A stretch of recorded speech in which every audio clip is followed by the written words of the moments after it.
स्वागत है आप सभी का खबरों के सफर में। मैं हूं आपके साथ ज्योति यादव। तो बुलेटिन की शुरुआत करेंगे उत्तराखंड की खबरों के साथ। मुख्यमंत्री पुष्कर सिंह धामी ने गुरुवार को सचिवालय से वर्चुअल माध्यम से देवप्रयाग स्थित केंद्रीय संस्कृत विश्वविद्यालय के श्री रघुनाथ कीर्ति परिसर में स्वामी करपात्री जी महाराज के स्मृति में विदेश शास्त्र अनुसंधान केंद्र का उद्घाटन किया। कार्यक्रम को संबोधित करते हुए मुख्यमंत्री पुष्कर सिंह धामी ने कहा है, यह देवभूमि के लिए गौरवपूर्ण उपलब्धि है कि संस्कृत के क्षेत्र में भी श्री रघुनाथ कीर्ति परिसर बहुत कम समय में बड़ा नाम बन गया है। यह परिसर केंद्र सरकार की उत्तराखंड को बड़ी सौगात है और देववाणी संस्कृत के प्रचार और प्रसार के लिए ऐसे विश्वविद्यालय महत्वपूर्ण है। आशा है कि यहाँ अध्ययन करने वाले छात्र स्वामी करपात्री जी महाराज की तरह ही दृढ़ संकल्पी और त्यागी बनेंगे। युवाओं को स्वामी करपात्री जी महाराज से त्याग, संकल्पबद्धता और धर्म रक्षा की प्रेरणा लेने की आवश्यकता है।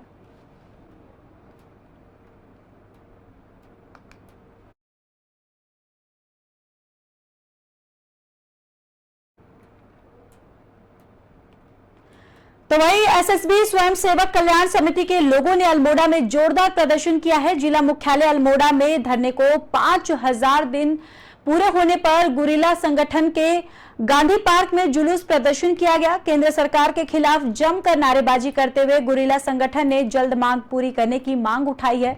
प्रदर्शन के दौरान गुरिल्ला ने अल्मोड़ा बाजार में जुलूस भी निकाला। गुरिल्ला संगठन ने कहा कि आने वाले दिनों में आंदोलन को तेज किया जाएगा अगर सरकार उनकी बातें नहीं मानी तो।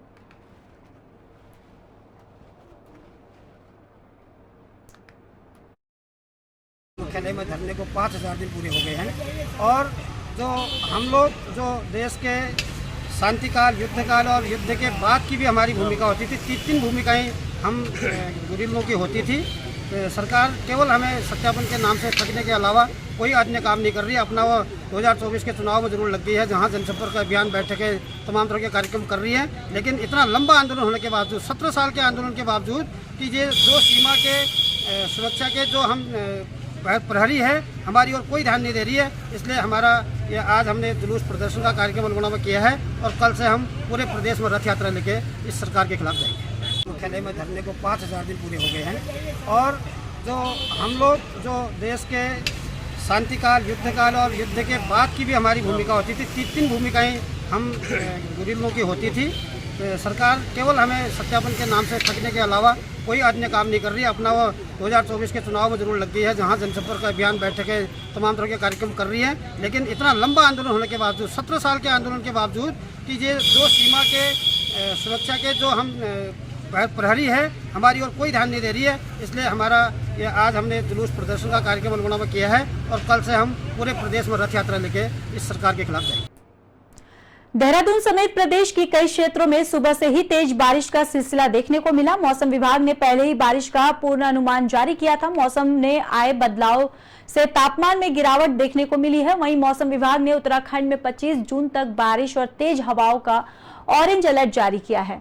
25 जून से बारिश में और तेजी आएगी और यह सब मानसून के औपचारिक तौर पर उत्तराखंड पहुंचने का रहेगा और नदी किनारे रहने वालों और यात्रा पर आने वालों को सावधानी बरतने की सलाह दी गई है।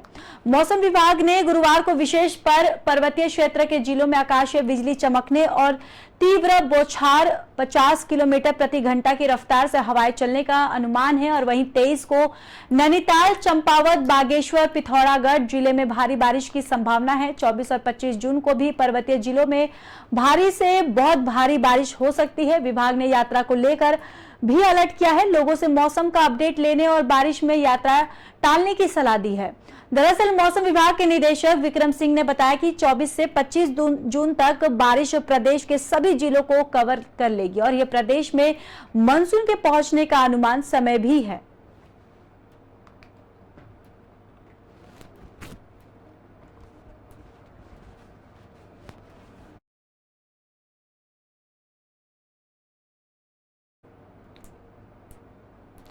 उत्तराखंड के पूर्व डीजीपी बीएस सिद्धू की मुश्किलें बढ़ गई हैं। वन विभाग के आरक्षित जमीन को धोखाधड़ी से खरीदने और इसमें 25 पेड़ों को कटवाने के मामले में पूर्व डीजीपी के खिलाफ जांच बैठक गई है और शासन ने इस मामले की जांच के लिए DIG law and order P Renuka Devi की अध्यक्षता में एसआईटी गठित कर दी गई है।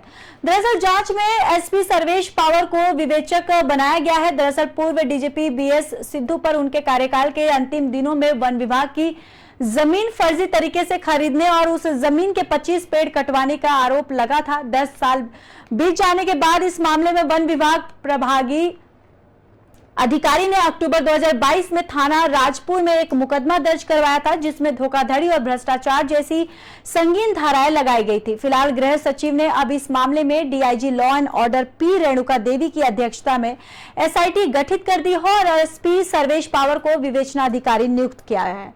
वहीं ADG law and order V Murugesan ने कहा कि पूर्व डीजीपी पर दर्ज 2 मुकदमों में जांच के लिए एसआईटी का गठन किया गया है, जिसमें DIG law and order, SP और 2 सब इंस्पेक्टर नियुक्त किए गए हैं। जो है फिर से 11 साल पुराने मुकदमे को लेकर कुछ शासन के द्वारा आदेश किए हैं। किस प्रकार के आदेश है, क्या है? शासन द्वारा आदेश ये दिया गया है, 2 मुकदमे हैं, उस पे इन्वेस्टिगेशन को सुपरवाइज करने के लिए डीआईजी कानून व्यवस्था मिसेस रेणुका और एक एसपी डिस्ट्रिक्ट के देहरादून में जो एसपी क्राइम है सर्वेश पवार जी, वो उनके आयु नामित की गई और 2 और अन्य इंस्पेक्टर या सब इंस्पेक्टर वो एसआईटी चीफ अपने को नामित करा सकते हैं, को करा सकते हैं। ये ऑर्डर है, इस ऑर्डर के मुताबिक एसआईटी की सुपरविजन ये हमारी। बागेश्वर से जागेश्वर धाम जा रहा एक मैक्स वाहन 500 मीटर गहरी खाई में जा गिरा। वाहन में 11 लोग सवार थे और इस हादसे में 9 लोगों की मौत की पुष्टि की गई है, जबकि 2 अन्य लोगों को लापता बताया जा रहा है। हादसे के बाद मौके पर सूचना मिलते ही एसडीआरएफ, एनडीआरएफ और जिला प्रशासन की टीमों ने घटनास्थल पर पहुंचकर रेस्क्यू शुरू कर दिया है। बताया जा रहा है कि हादसा खराब और सकरा रास्ता होने की वजह से हुआ है। ADG law and order V Murugesan ने हादसे को दुखद बताते हुए कहा कि सूचना मिलते ही मौके पर एसडीआरएफ और प्रशासन की टीमों को भेज दिया गया है, जबकि रेस्क्यू ऑपरेशन में एनडीआरएफ मदद कर रही है।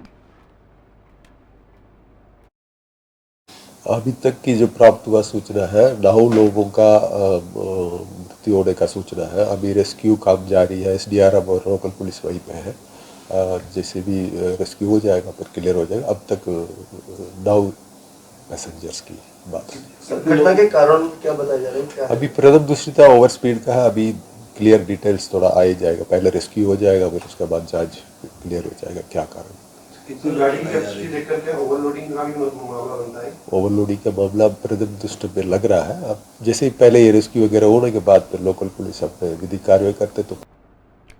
उत्तराखंड के देहरादून में बारिश में शहर की सड़कें और नालियां जलमग्न हो गई हैं। हालत ये है कि सड़कों पर बड़े बड़े गड्ढे और घुटनों तक पानी सड़कों पर बह रहा था, जिससे हर आने जाने वाले लोगों को परेशानियों का सामना करना पड़ रहा है। वहीं महापौर सुनील उनियाल गामा ने इस पर बताया कि कल ही विधायक, जिलाधिकारी और ठेकेदारों के साथ मीटिंग हुई थी। उन्होंने बताया कि शहर में अभी काम चल रहा है, जल्दी काम को पूरा कर दिया जाएगा।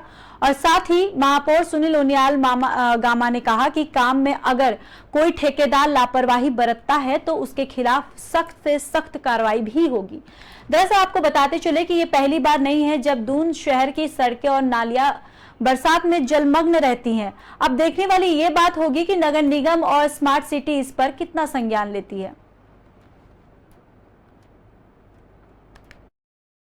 कल हमने जो है विधायक जी खजानदास जी ने और हमने स्मार्ट सिटी की जिलाधिकारी महोदय के साथ एक बैठक करी थी।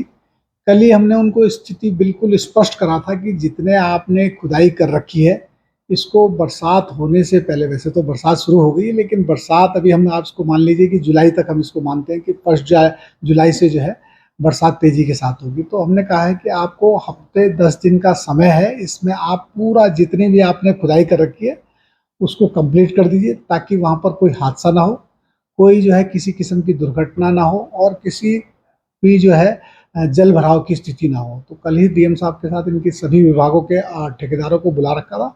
उन्हें कहा है कि आपको हफ्ते 10 दिन का समय है। हल्द्वानी में कालाडूंगी विधायक बंशीधर भगत ने प्रेस कॉन्फ्रेंस कर केंद्र की मोदी सरकार के 9 साल के कार्यकाल पूरे होने पर केंद्र की योजनाओं का बखान करते हुए कहा है कि देश के प्रधानमंत्री नरेंद्र मोदी की सरकार गरीबों को अंधेरे से उजाले में लेकर आई है। आज अंतिम व्यक्ति तक विकास की नई राह पहुंची है।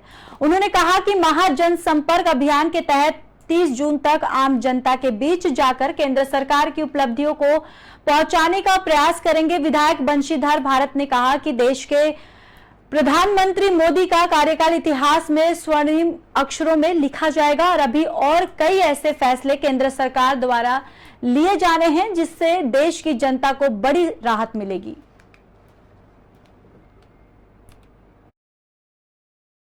नरेंद्र मोदी जी जो हमारे प्रधानमंत्री जी हैं, उन्होंने जो काम किए हैं इन 9 वर्षों में बहुत ही ऐतिहासिक काम किए हैं।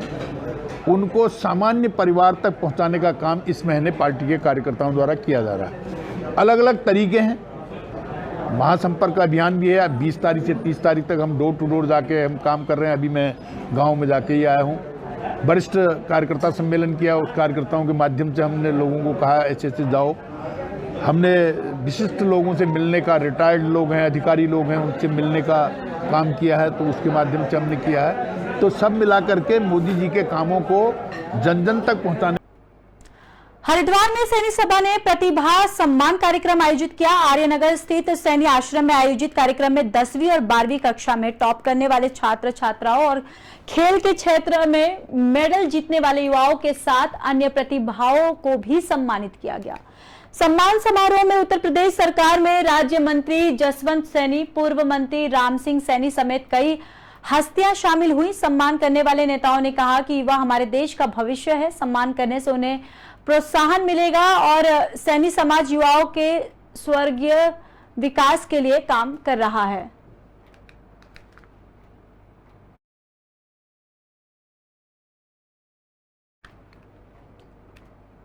उत्तराखंड की खबरों में बस इतना ही। बाकी देश और दुनिया की खबरों के लिए देखते रहिए पी न्यूज।